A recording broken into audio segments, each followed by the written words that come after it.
And thank you, Sherry. Thank you to the team for setting this up, and thanks everybody for joining. So it's a pleasure to be here and being asked to provide some of the updates on the curriculum, which I'm excited about. I know the educators are extremely excited about it as well. So the time's really yours. So if you have questions, get it in the chat. Sherry's helping with the chat just in case I can't see it, or just interrupt me because I'm more focused on helping everybody understand about the curricular changes than even some of the covering content, if you will. So I came up with the title, Honoring Our Heritage and Forging Forward into the Future, partly because I think when you go through curricular change, you might be concerned about holding on to the identity of a school or what's been in place. And I think one of the most remarkable things about VTC has been the past, the origin story of the school itself.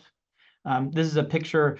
When I came here, Dr. Paul Dallas was helping me. We communicated several times about the origin of the school. And I think he or somebody sent me this picture, and he was walking me through the story. This is the early 2000s of the whole plot of land on where the school sits now. There was a tire plant, and I think a flour factory, and a set of flooring stores and tile. It's just a remarkable story, at least for me, to think about in such a short amount of time what's happened with the School of Medicine that I think we're all proud of. And there's a lot of features of the School of Medicine, the values, the focus on the curriculum that will remain. I think even when I was applying for the job several years ago, there was a lot of tenets on the origin of the school that I thought was prescient on where medical education needed to be in 2024 and 2034 and 2044. So many of those facets and features you will see remain in the curriculum. So I will talk about some of the evolutionary changes that will be happening here. So here's the objectives. I do want to start with the social accountability framework. This is something that I kind of view in medical education through my set of lenses when you're going through curriculum change. We'll illustrate several pedagogical approaches to pre-clerkship curriculum as one example when we go through several of the changes.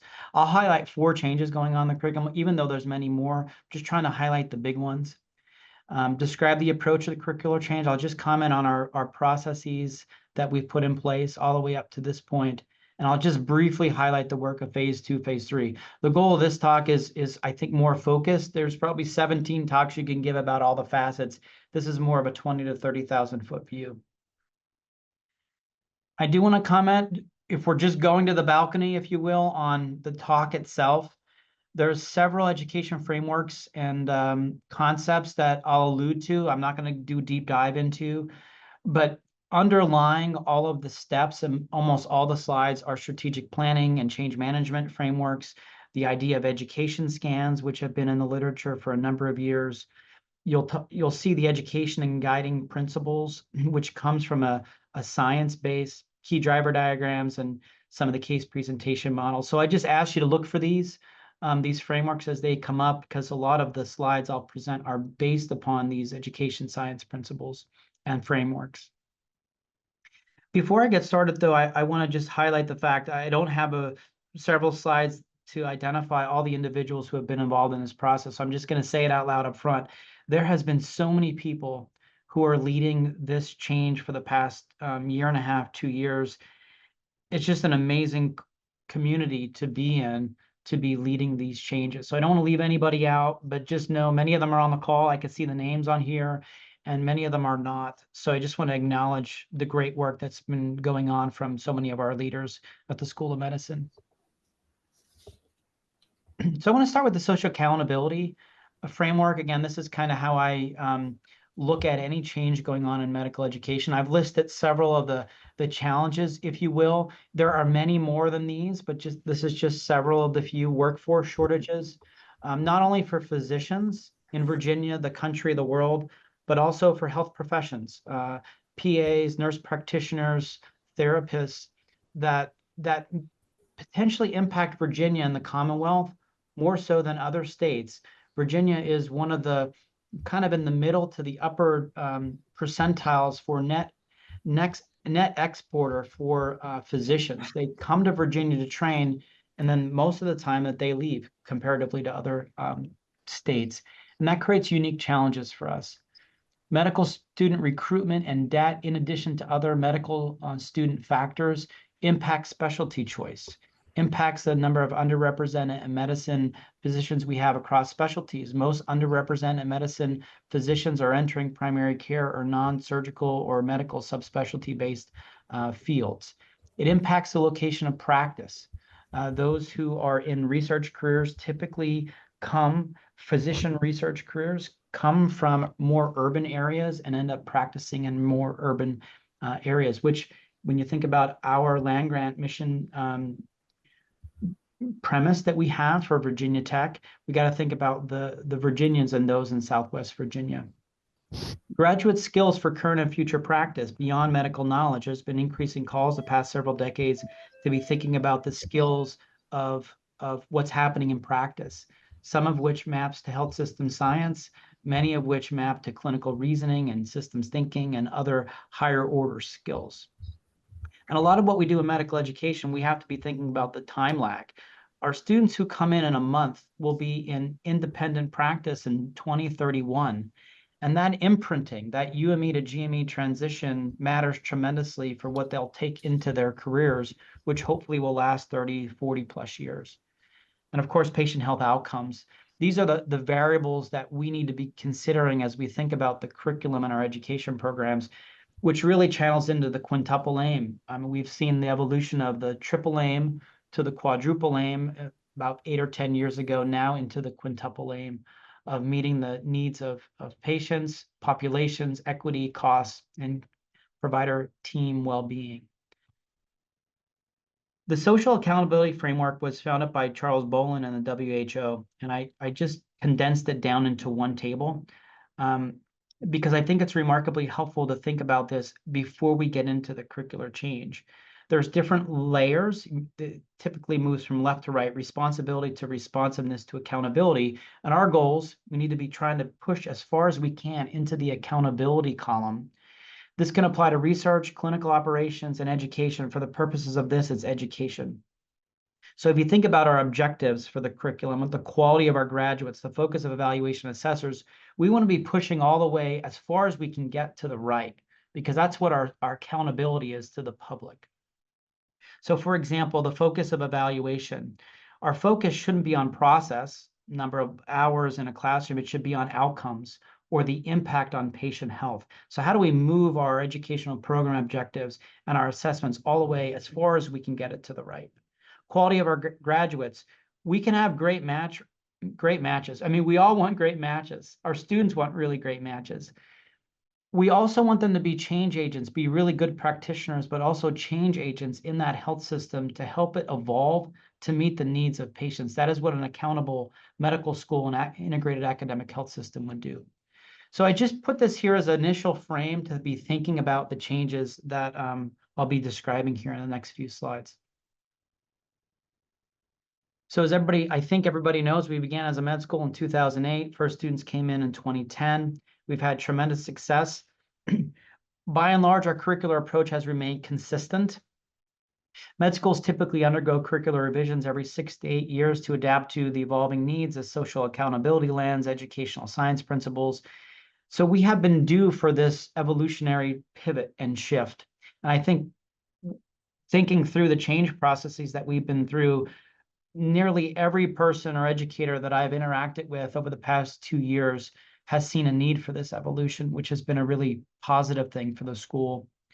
In addition, the LCME requirements, 50% of the policies and requirements for our 2026 review are new compared to our 2018 review. So when I talk about some of the changes, you'll see the alignment and the need to be doing it for LCME.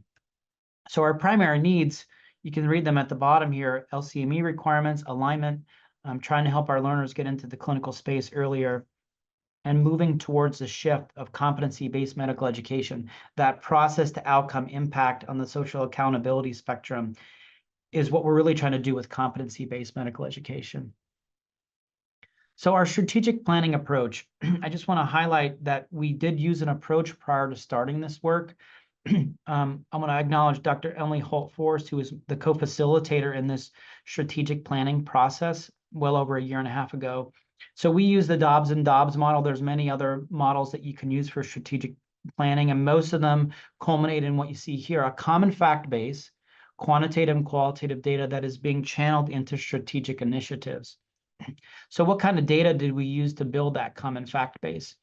We did 60 plus one-on-one interviews with key stakeholders. There was a series of clerkship creativity meetings and SWOT analyses. Dr. Polly and Dr. Learman was leading this charge even before I came 2 years ago. Then I came and we were able to continue that work. And Caitlin Bassett and Brock Mutchison helped create some unified SWOTs for the clinical phases, which were tremendously helpful in our processes. We did 2 education scans. This is the process whereby you do a set of interviews. We did it with 11 and 12 schools on phase 1 and 6 or 7 medical schools, and you get real-time snapshots of the core areas that you want to look at to see how they are evolving, what are the strategies that they use. These were tremendously helpful. We did a strategic planning survey with the broader community, several hundred people. We had hundreds of hours of strategic planning committee discussions. And then we built a number of data reports to inform this common fact base. Here's just several examples. We really analyzed hard the AAMC Year 2 questionnaire as well as the graduation questionnaire, all of the curriculum evals. We built a graduate profile for specialties. We came up with a process for work hours reporting, and then our competency reports and what our outcomes were. And we also assess what is not present. Many times you assess for what is in place, but then you also have to look for what's not available or not in existence that's really needed for the strategic initiatives. And that process was also helpful as we created our next steps. We had over 300 people involved in that process, which is a remarkable thing, I believe, for Carilion Clinic, Virginia Tech Carilion. So here's our overview, our 30 to 40,000 foot overview. We built this back in November of 2022. We mapped it out, and maybe surprisingly, I'm not sure it really remained the same all the way to current day. And we broke it up into teams and, committees and task forces. The committees are in green. Committees typically last. They're not focused. They don't disband after a focused area of time, but our task forces were in purple. And we had those task forces focused on specific areas that came out of our common data model. Holistic assessments, phase 1 restructure, phase 2, phase 3, faculty identity and fund support, and professional identity, which is really about conscientious behaviors and raising the bar for professionalism and excellence in the medical school. And then we put these into motion to operationalize all of these revisions. And you pull this bar on where we are, we have come a very far way. Credit to everybody who was leading the teams and the committees and the task forces and those doing the hard work. But we're almost there. We're just over a month for this launch. You can see the phases at the very bottom of the slide that articulate the change in strategic planning processes. And now we're very much in the implementation phase, even though we're still building a number of things after phase 1. Anything in the chat, Sherry? That I wanted to just highlight the collaborative processes we had in the strategic planning process that was evidence-based. But anything I can answer to this point? Nothing is in the chat right now, but folks, feel free to unmute yourselves and make any comments, questions, concerns.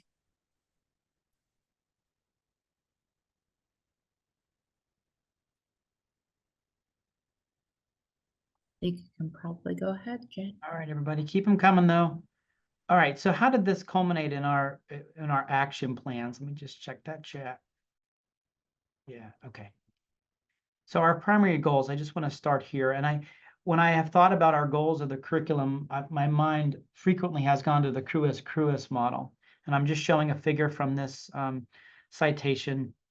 Traditionally in medical education, the competency base, the knows, how, shows, and does, ended up being the peak of that pyramid. Like we want our learners to be performing and acting in the profession of medicine with certain competencies. But CRUIS modified the Miller's pyramid to culminate at the apex with identity. What is the professional identity that really pulls together the knowledge, attitude, skills, and behaviors into how one views their role as a physician in our context? So really, they're our primary goals, and this came out of the strategic planning process. So we're focused on what are the VTC SOM professional identities. So I'll walk through these three synergistic identities. Of course, we have the patient-centered physician in the middle, which should never go away. The idea of a physician with an individual patient with the clinical reasoning to help them reach their best outcomes. But how do we supplement that in a synergistic way, these other professional identities? The first is a scientist physician, the physician who has the ability to integrate the clinical medicine and scientific inquiry and research, bridging the gap between bench sciences and direct patient care. This has been part of our DNA as a medical school since the beginning. It was that you see the documents back in 2010 commenting on the scientist physician, which really comes from the work of GME, the GME space, all the way back to the 1890s. I mean, this has been one of the foundational ideal goals of medicine and medical education is to be developing the scientist physician to take this inquiry-driven approach and applying it in the practice.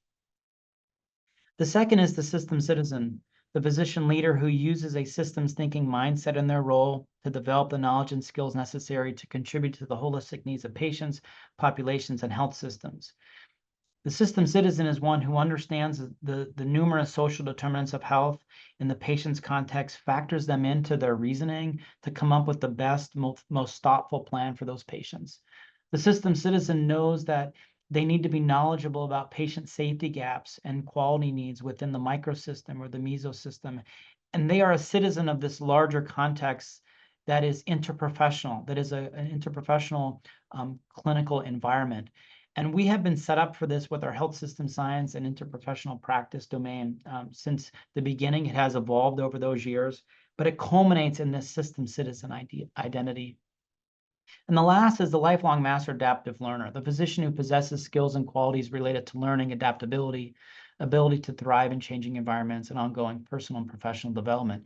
This idea that no one individual can know it all, that there are resources available to us, that we need the critical reasoning and systems thinking skills to be brought to that interaction, to be brought to the profession, but we need to be committed to lifelong learning because things are going to evolve and information changes on a daily basis.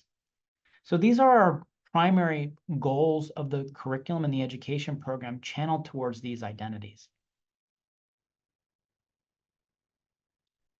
So how do we get there? I wanted to comment on the guiding or operating principles that exist for all of our design phases. Next, I'm going to get to what the changes are. But the guiding principles is kind of like I have these pictures on the right of a roadway that gets you straight up into a compass to your North Star. So we know where we want to go. We want to go to these professional identities as our outcomes and all the core competencies, which I'll talk about in the educational program objectives in a few minutes. But you get there through this roadway. And the roadway, the best, most efficient way to get there is to stay on the road. You don't want to be driving off into this field to the left or right. So your guiding principles are what keeps you in that roadway to get directly where you want to go, ideally to that North Star. So they give you your bumpers by which you are designing and implementing any of the curricular changes. So I'm going to comment on just several of the guiding principles, all of which are aligned with educational science principles, i.e. those principles that have been identified in the literature that are evidence-based and some would consider best practice. So this is specifically for phase one. So we wanted the curriculum to promote skills required for those professional identities. We wanted to move beyond medical knowledge and be thinking about these higher order behaviors and skills. The foundation of the curricular weeks would be focused on patient presentations. So if one of our goals is the clinically based professional identities, we wanted to make sure the curriculum was designed in a way to be focused on patients and how they are presenting to clinics and operating rooms, emergency rooms.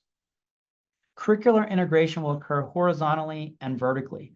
Horizontal integration is the integration across your different curricular areas at any one point in time, and vertical integration is occurring over that time frame from year 1 to year 2 to year 3 and year 4. We wanted a holistic integration of the curriculum. This is going to take years to fully accomplish, but it is one of our guiding principles. The curriculum integration would be interdisciplinary, and it would spiral concepts across the phases, ensuring appropriate spaced repetition. So that means you might have the 101 bit on a core concept occurring within the first 2 months of medical school, and then it's being revisited in the second semester, and it's being revisited in the third, and then it's revisited again within the clinical clerkship phase. Learning needs drive course design and pedagogy versus fixed curricular time. Instead of saying just generally, hey, we have 4 hours, what can we do in 4 hours? It's really, how do we design our learning needs and what they are? And then you design what happens in that space and time. And that's what drives the time that it takes to do it, rather than in reverse. And then the complexity of learning will increase progressively between curricular units to transfer knowledge and prepare for those transitions. Transitions are so critical. And if you were in many of you are, but if you haven't been in our planning meetings, we talk frequently about the transition from year 1 to year 2 into the clerkship, into the AIs, and into internship. So the complexity of learning needs to be spaced and incremental. So as an example, if you have an assessment in a clinical clerkship on histories, interview skills, and clinical reasoning, then it should be incremental as you enter your acting internship or your elective, that the complexity is increasing. The expectations of those assessments should be higher at that later time point. Curricular delivery would be grounded in learning methods that promote higher order reasoning. When we did an assessment, Dr. Mutchison did an assessment on the knowledge base, 60 to 65% of our assessments were knowledge-based. We probably want to balance a bit more with these other behaviors and skills. So the learning methods need to align with where those higher order reasoning pieces are. And then learner advancement will be progressively assessed with formative low stakes and high stakes summatives, meaning that we don't want all grades, summative assessments at the end. We want to blend with formative feedback, low stakes summative, and high stakes summative. And I think we've got a good plan in place for that. And then we will seek student perspective about learning approaches and improvement areas. And this is an area that we have focused hard on. When I acknowledge Emily Holtforst again for her work and the team for working with learners. We have a student consult group. Students have been involved in a strategic planning process, which has been very helpful. So these are a subset of our guiding principles that guide the changes you're going to see in the next few slides. Anything I can clarify here before I dive into those changes? Feel free to unmute yourselves. Nothing in the chat right now. Or type it in there.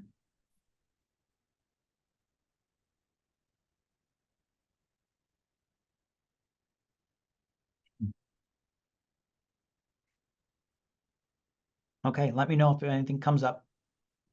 So I'm going to walk through several of the key changes. I think I have 4 on the list. There's many more, but I'm just highlighting the salient ones for the broader community here. I'm starting with a 1-page handout. Back in late August, we wanted to make sure that we were communicating with our applicants about what the core changes were. It was pretty challenging actually to present at the MMI days or interview days about the curriculum because we were in build mode for 9 months. So we made the overarching document that at least showed where the main changes were coming. So you can see the goals on the left. Alignment, integration, I mean, essentially you just saw them in the guiding principles.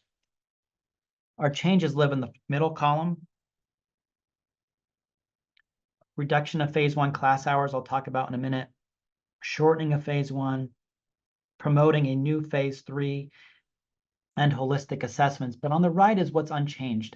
When we were going through strategic planning, it was pretty clear that particularly from the students, that what they care most about is this small group learning, this small group community-based feel, and the close student-faculty interaction. So we wanted that to stay. Problem-based learning has been 60%, give or take, of medical schools in the country have PBL. People value PBL. It's been a great means for learning. So that, if anything, we have doubled down on PBL in a very good way. Dedication to research, inquiry, and longitudinal mentor research projects. All of our students get a certificate in translational research. That is going nowhere. In fact, we're trying to accentuate and enhance what we're doing in that research area, and all of our value domains remain intact.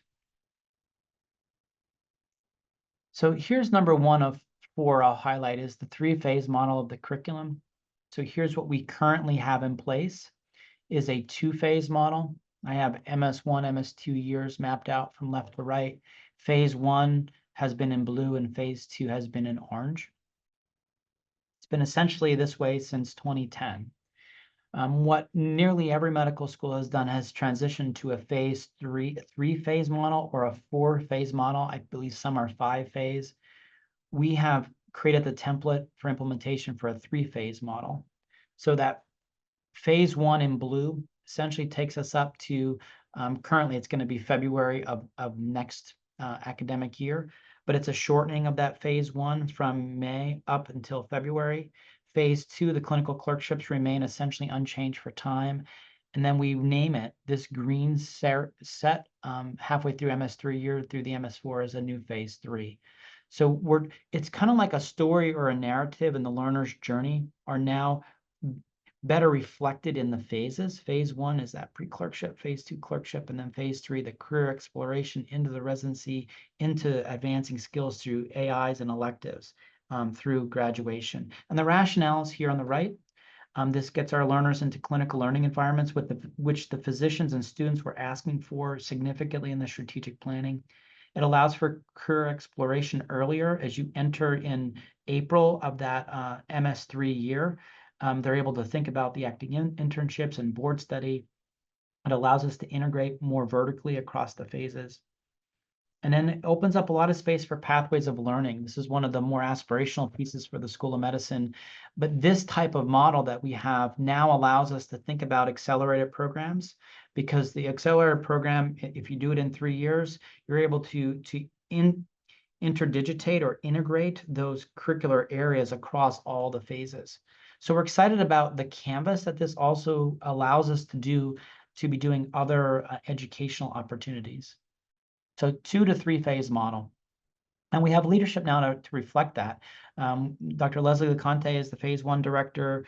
Director of Foundational Science is phase one. Dr. Aubrey Knight is the phase two director, and Dr. Christy Stewart is our phase three director. All right, change number 2, our phase one work hours, probably the one that has been driven most by LCME. There's been trends in medical education for hours per week. The main push by LCME has been to promote independent and self-directed learning.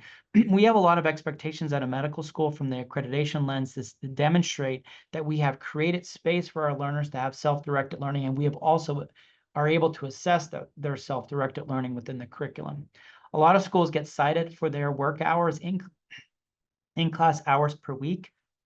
So we had to kind of norm ourselves. So the graphs at the bottom, our work hours in phase one across our blocks. The blue are the in-class number of hours. So you can see from block 1 through 5, we've averaged 26 to 28 and a half hours per week in class.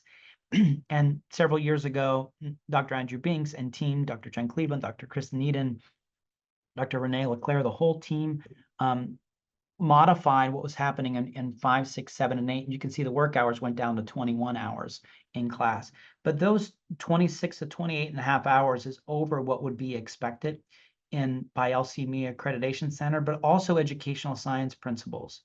So the estimate here was that when you look at our phase one length and our weekly hours, we were probably in the 95th percentile for the size and scope of the phase one curriculum. So our goal here in change number 2 is to get us closer to 22 hours per week.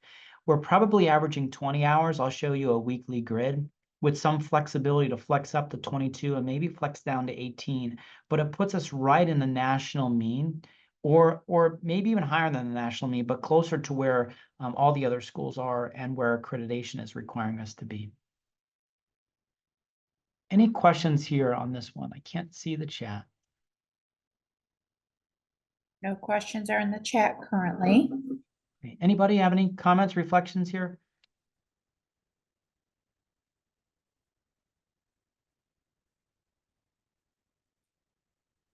Okay.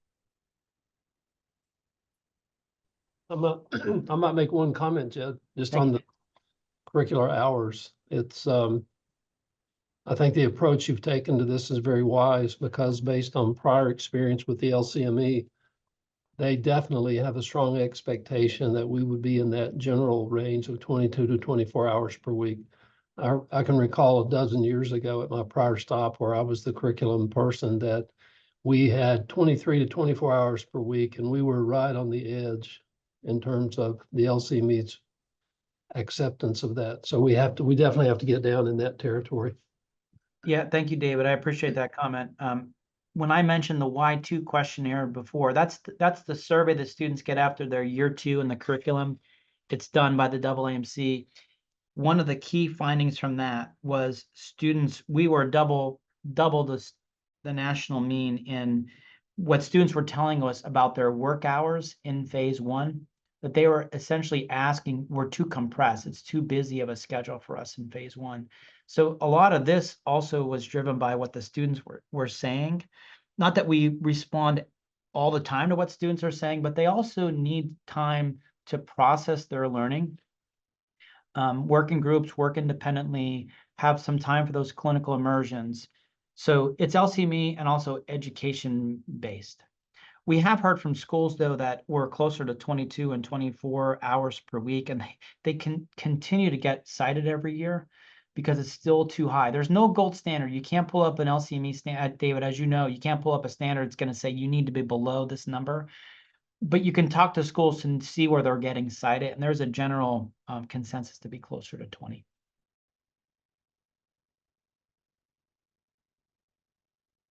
All right. This is change number 3. This is my heaviest slide in the slide set.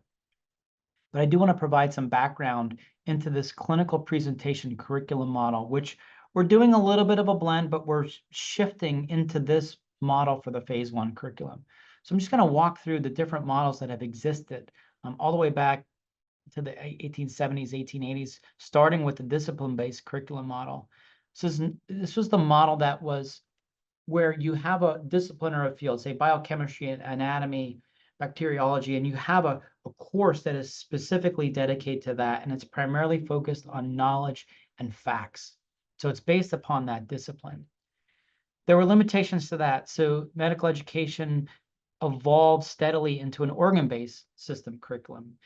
There was concern that the discipline base was disjointed, it was fact-based. So how do we kind of integrate into these organ systems? So pulmonary system, cardiology, renal, and you integrate those disciplines around the organ-based system. In many ways, this was my curriculum. I was in med school from 02 to 06, and it was primarily a blend between this one and the next.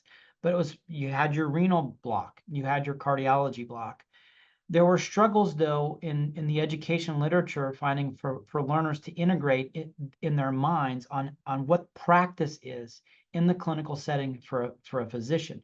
You walk in, you don't have cardiology case, all stemmed in a row. So there was questions on whether or not the forward reasoning skills were being developed with strictly an organ-based system. So the problem-based learning curriculum model originated in the 70s, but it took off probably more in the 90s in a lot of medical schools. I say upwards of 2/3 of schools have a problem-based learning curriculum, with the goal of providing contextual focal points for learning and enhancing that problem solving. So a lot of good has come out from the literature on PBL. I think that's why a lot of schools are continuing on that path. The challenges that have been identified are those with this forward approach to reasoning. This idea that when we're in clinic or in an operating room or whatever the clinical setting is for a physician, we're thinking about the data that we're collecting, creating our hypotheses and our differentials, and we're approaching it in a very forward manner into through the illness script, through the management script, and into treatment plans. The concern that some have about parts of PBL is that sometimes it promotes a backward reasoning. You have a diagnosis of myocardial infarction, and sometimes when students go into a clinical setting, they're thinking about myocardial infarction, and they're in a backwards manner saying, hey, do we have radiation down the arm? Is it typical chest pain? And we're trying to back fit from the diagnosis. Not to say that shouldn't happen in normal reasoning, but it needs to also be balanced with the forward reasoning approach. And that's where the clinical presentation curriculum model, which originated out of Calgary, about being able to balance a lot of the good from PBL while also promoting forward reasoning into the clinical scenario.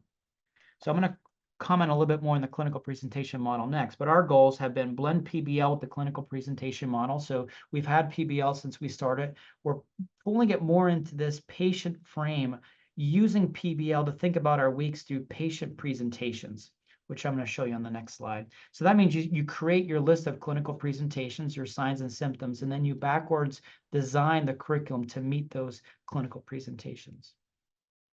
So here's what I shared with a slide I shared with our applicants as they came in. You can have patients that present to the clinical setting with any one of these signs or symptoms. So let's take one of dizziness. So how would you design a week around this clinical presentation of dizziness?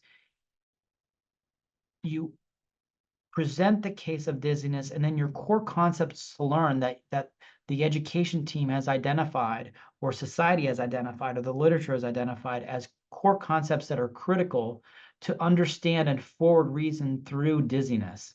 So the examples might be adverse effects and toxicity of medications, cranial nerve exams, etc. And then there's also a differential diagnosis that is underlying that dizziness presentation. So it's a backwards design based upon how patients are presenting to the clinic or whatever clinical setting they're presenting to. That means you have to have your roadmap of your presentations. What are those signs and symptoms that are coming that end up into the curricular design? So we made our list of VTCSO and we ended up with 55. Many med schools have their own model. Some have 220, some have 40, some have other numbers. We landed on 55, and this will probably change over the years, but we tried to make sure our case presentations were informed by health conditions encountered in Southwest Virginia. We looked at our community health needs assessment. We looked at a lot of the community health data of Southwest Virginia to ensure that the diagnoses that underlie these signs and symptoms were being experienced by the patients that our students will encounter in clinics, in their LACE encounters or their clinical clerkships. So here's our 55. These are signs or symptoms. What you don't see are the differentials. The differentials live in the next tier behind this. A lot of these and the differentials we again pulled from the top 15 cause of death in Southwest Virginia, the Appalachian diseases of despair, which we are on the border of Appalachia. And those diseases are prominent within our catchment area of Southwest Virginia. And a lot of them were on our VTCSOM Year 3 passport. So our weeks are designed around these clinical case presentations, mainly through a PBL means, and the rest of the week is designed around these. So I'm going to close with a fourth of four, our strategies or changes that are happening, holistic and blended assessment. I just want to acknowledge Dr. Brock Mutchison, who's been awesome at leading the changes here that we have as we transition towards competency-based medical education. So our current model, I had mentioned before about medical knowledge. It's been medical knowledge heavy in our assessments and mainly summative around grades. And in clinical settings, we have predominantly used global assessments as our main assessment method. But our evolved approach is more towards competency-based. And this is also going to take several years to be fully realized. We're going to try to blend formative and summative assessments. We're building a coaching program, which I'll comment on in a minute, very briefly, and intentionally developed assessments, workplace-based assessments that are designed around those outcomes that I started with in the social accountability framework. How do you develop those assessments, implement them in the clinical space, using milestones, using portfolios? So big picture on this is we're trying to move from maintain the medical knowledge base, board exam, board prep for sure, but also blend with the higher end of Miller's pyramid to those identities that we care most deeply about through those behaviors and other core competencies. The main foundation of this has been our educational program objectives. So JT, if you don't mind sharing it in the box, I wanted to just share with everybody our curriculum committee approved educational program objectives. This slide is the overview, the abstract, if you will, of what's in that document, in case anybody wants to see what they are with more verbiage and narrative around it. But these are our educational program objectives. You start with an educational program objective, which is your overarching competency for the entire education program. And then nested below them are sub-competencies. So for example, domain 1, patient care, our EPO is gathering essential accurate information. And below that is 2 sub-competencies, interview skills and physical and mental status exam. And we have 21 educational program objectives and then 42 different sub-competencies. You can see them in the document. What may be familiar to most are the domain names. These are the ACGME core competency domains: patient care, medical knowledge, systems-based practice. And a lot of the sub-competencies are taken from the harmonized milestones in the GME space. Probably 70 to 80% of what we have here actually comes from the GME space, only frame shifted up for the UME part of the continuum, in addition to others that we care deeply about that align with our identities. So this is our outcomes. This is really what we're aimed towards in the curriculum. These are our educational program objectives that gets us up Miller's pyramid to our identities. So let me just provide one example. I'm going to look at EPO 14, sub-competency 27. So this is the reflective practice sub-competency. The text is on the left, and the learner or individual incorporates reflective practice and individualized improvement plans and is committed to personal growth and improving patient care. So you have your sub-competency, and then you have your Dreyfus levels of milestones that map out level 1, level 2, level 3, level 4, and they go continually across time through med school and into internship and residency. And then we have to have assessments for these different levels of reflective practice, sub-competency 27. So we have these 21 EPOs. LCME is going to be here. They're going to say, how are you assessing these EPOs? So that's what we're in the process of doing now, ensuring that we don't have a process outcome of here's where we cover it in lecture, or here's where we cover it in the clerkship. Our job in competency-based meta is to say, look, we care deeply about these, and this is where we're assessing them in phase 1, in phase 2, and in phase 3. So ideally, the learner is going on their professional growth journey from left to right across these milestones. I'll stop there. Anything I can clarify? I think I only have 3 more slides after this, but anything I can clarify? Or if you have questions? Hey, Dr. Gonzalo. Thank you for that synopsis so far. It's a lot to unpack. I was wondering a little bit about how you foresee the clinical faculty's role either changing or shifting with all these new curriculum changes and rollouts. Yeah, Tyler, I appreciate that question. I close with the slide for phase 2, phase 3. It's only one slide because if we were to play out the presentations, ideally, this is really phase 1. So I think to answer that question directly for clinical faculty, any clinical faculty who is in PBL, is in the classroom in our integrated foundational science course, either leading a lecture, which we don't have a lot of, or concept mapping exercises, or is in LACE, our longitudinal ambulatory care experience, which is now part of a larger course. That's really the interface where I think it's going to impact the clinical faculty, which probably is more limited than the phase 2, phase 3, which is going to come sequentially after the phase 1 is implemented, if that makes sense. So I think for the clinical faculty to this point in the talk, at least, is awareness of we're really focused, we're trying to enhance focus on skills and behaviors in that clinical space and providing learners their opportunities as they work with our faculty physicians to learn and practice these in everyday practice. But Tyler, please respond to that. Did that answer it enough? I might be answering more of it in 3 slides. Yeah, that does answer it. And I was curious, specifically about phase 1, because I know folks come in for guest lectures or workshops and things like that.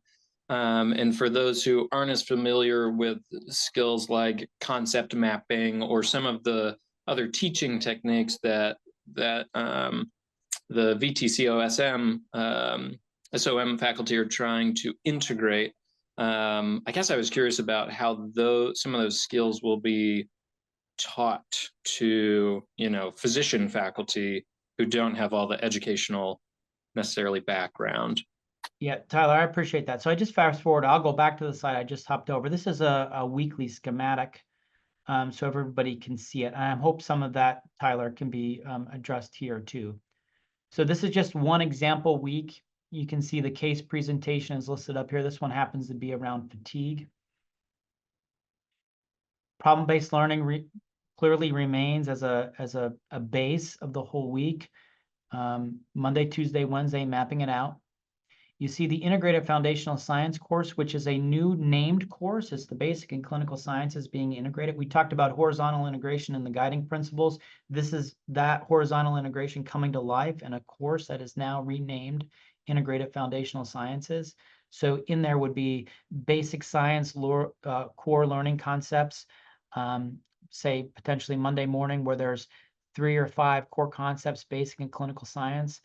And Tuesday afternoon might be a dissection in the anatomy lab with a clinical science application. And then Thursday might be a clinical reasoning session, which would include a concept map, potentially, or another educational method that our educators in basic and clinical sciences are dynamite. They're so good. And it is truly a strength of our school. So when I think, Tyler, to answer your question on that, I think it's the bridging happens between the core educator, educational designer with the physician educator to be blending and meeting in the middle. So the content expertise is being brought in by the physician educator, and then our lead educator is they're teaming to deliver the best educational method in that classroom.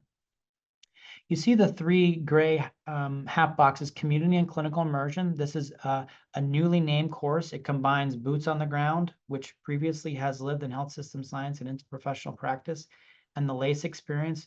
All of the out of classroom activities now is part of a unified course. So a learner may be in their former LACE experience on Tuesday morning. That means that they don't fulfill the gray on Wednesday afternoon or Thursday afternoon. It's essentially one of those 3 gray boxes, if any, that week. Research and inquiry stays where it is. Some of the research and inquiry hours have gone down. I mean, those 27 hours on average down to 20.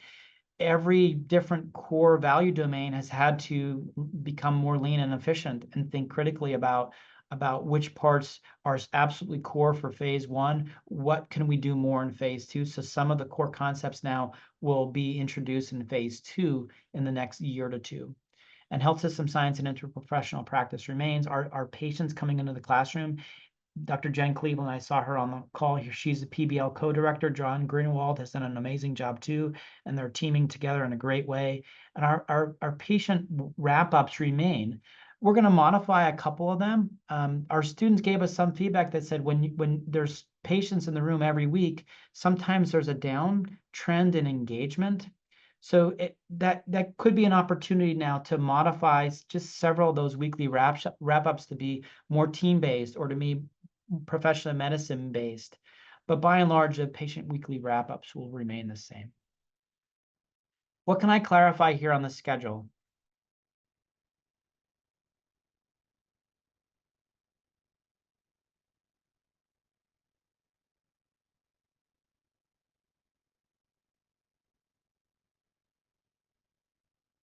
I think that clarification about the gray blocks is really helpful.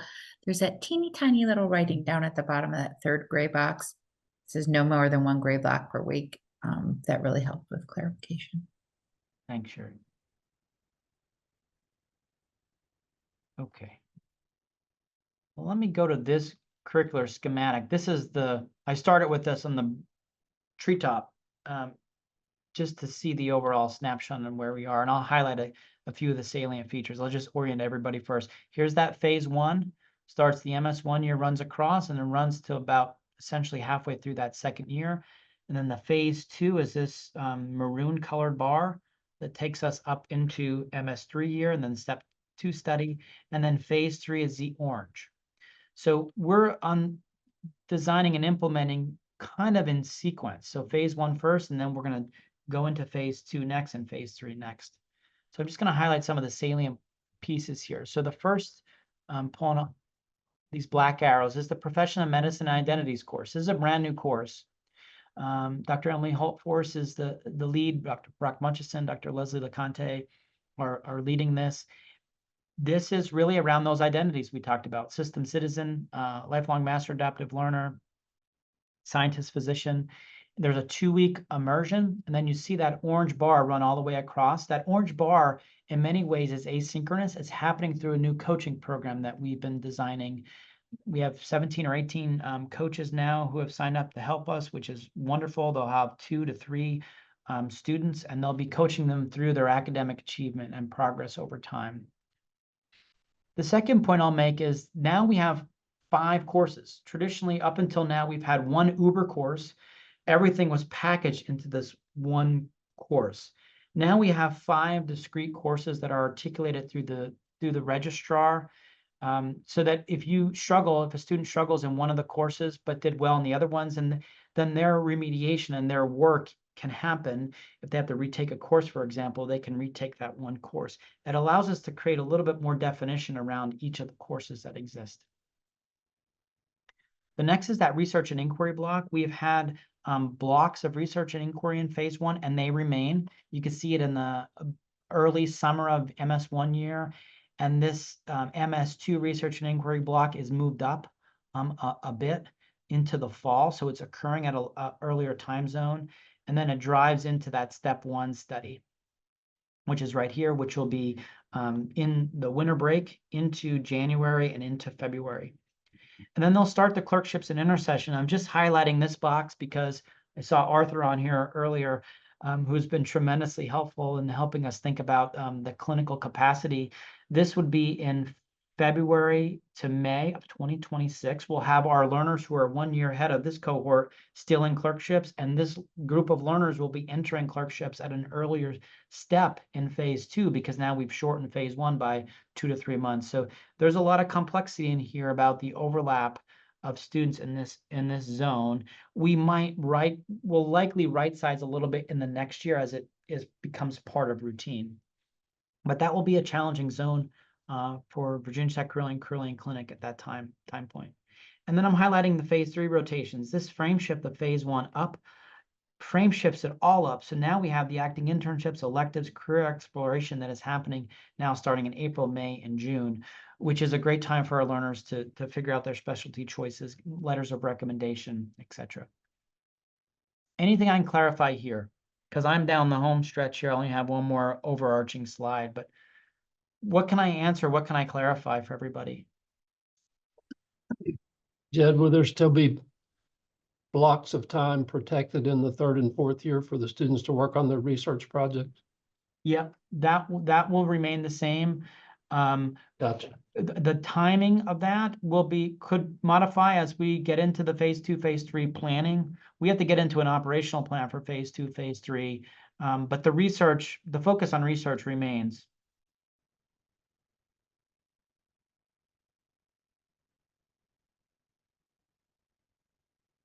Well, I'm just going to close out with this last slide. This is the phase 2, phase 3. There's much more to be done. I just want to show everybody the bird's eye view and what we're working on. We made this last week. This is a key driver diagram. Your outcomes are on your left, and then you have your priority areas. And you traditionally have strategies. I didn't include it on this slide, but you can see where we're going in phase 2, phase 3. We have a lot of scheduling and capacity issues to figure out. We have new curriculum programs, including intercession weeks. We're really looking hard at our CQI and integration processes. Got a whole bunch of operations to figure out. Those holistic assessments and all the educational program objectives that are in that document much of which is really happening in the workplace. So to Tyler's point, I think that's where it's going to happen and hit the interface of the clerkships with our faculty. Customized learning and development. I'm so excited about accelerated programs, the certificates and masters that we're set up to kind of build into, which is an exciting piece for the School of Medicine. And our clerkship directors, that last piece is a community of practice identity. We've got an amazing cadre of clerkship directors who are fully engaged in the mission. How can we help them grow as a community of practice to lead the next wave of change? So I'm hoping I hit these learning objectives and you saw some of the education framework. So please, what questions do you have? What can I clarify, everybody? And thank you to Sherry and team for having me. Thank you, Dr. Gonzalo. It's been very helpful to me, at least. folks, what types of questions, comments, concerns? Any comments on the process? I'll put out a comment real quick. Hey, it's Arthur. Having gone through 2 curriculum changes before, leading one and being the member of another, there's a certain amount of natural discomfort, and that's okay. Okay. And I thank Dr. Gonzalo for not explaining what they're doing, but why. As you get behind the why, like there's a reason we're doing this. We have a great curriculum. We put out great students, but we have to adapt and change for the reasons that Jed pointed out. So yeah, it's both. You know, we can be, wow, we're really excited about this, but yeah, you know, I kind of like how we did it before, and that's real normal. And that's what I've seen in other places. And if you've never gone through curriculum change before, lucky you. But in the end, it's always worth it on the backside. You learn a lot, and the students are the ones that benefit the most. Thank you, Arthur.